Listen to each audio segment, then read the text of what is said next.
You are born in the warm waters of the tropical Atlantic, already one of the largest animals on the planet. You weigh about a ton at birth. Your mother is somewhere around 12 meters long. Your father, who you will never meet, is probably 18 meters long, weighs 50 tons, and is currently somewhere in the North Atlantic, alone, diving to depths no other air-breathing animal on Earth can reach. Which raises an obvious question: what is it actually like to live an entire life as a sperm whale? Hi, I'm Mara, and this is Microplanet. The first thing to understand is that your life as a sperm whale is defined almost entirely by sound. Sperm whales have the largest brain of any animal that has ever lived, and a significant portion of that brain, along with the massive spermaceti organ that fills the front third of your enormous head, is dedicated to producing, receiving, and interpreting sound. You navigate by echolocation. You find food by echolocation. You communicate with clicks called codas, which function like dialects. Different sperm whale clans in different oceans have different coda patterns, and researchers have documented at least 18 distinct vocal clans worldwide. Your social identity is sonic. You know who you are and who your group is by the sounds you make and receive. For the first several years of your life, you stay close to your mother and the other females in your nursery group. Sperm whale society is matrilineal.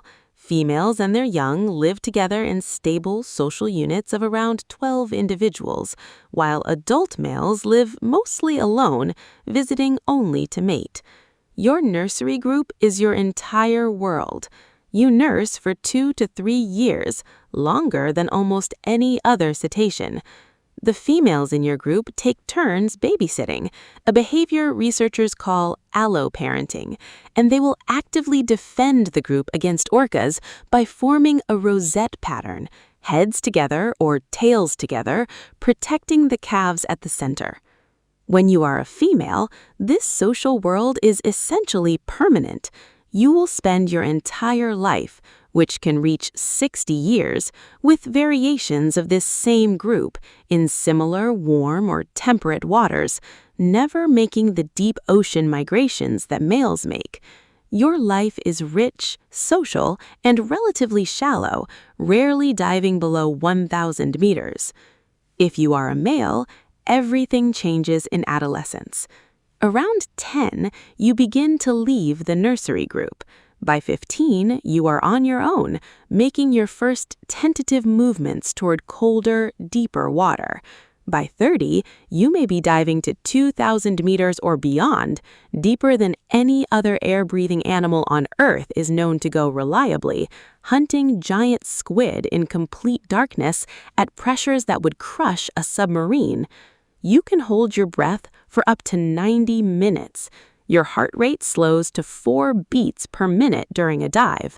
The spermaceti organ in your head, which can change density by regulating blood flow, helps you control your buoyancy as you descend and ascend. You find your prey by listening. Giant squid produce no sound, but when your echolocation clicks hit one, the returning signal tells you its size, distance, and direction with extraordinary precision. Your social life as an adult male is largely solitary, interrupted by long journeys between feeding grounds and breeding grounds. But sperm whales are not entirely unsocial even as adults. Males have been documented visiting groups, engaging in social play, and occasionally cooperating with other males. You are not a pack hunter, but you are not entirely alone either. At some point in your 50s, if you are a female, your reproductive output begins to slow, and some researchers believe female sperm whales go through something analogous to menopause. Like killer whales, older post-reproductive females appear to play important roles in their groups, navigating, leading, transmitting knowledge accumulated over decades. Your value to the group increases even as your reproduction ends. The thing that's hardest to communicate about life as a sperm whale is the scale. Your world is three-dimensional in a way no land animal's world is.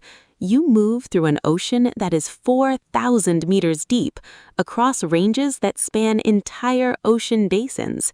Your vocalizations at up to 230 decibels are the loudest sounds made by any animal. Sperm whale clicks can be heard by other sperm whales across hundreds of kilometers of open ocean.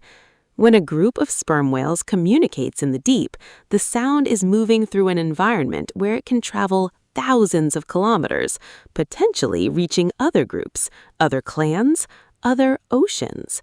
Which brings us back to that calf in the tropical Atlantic. It will spend its first years learning codas, learning to dive, learning who it is by the sounds it makes and hears. If it's female, it will stay close, grow old, and die surrounded by the group it was born into.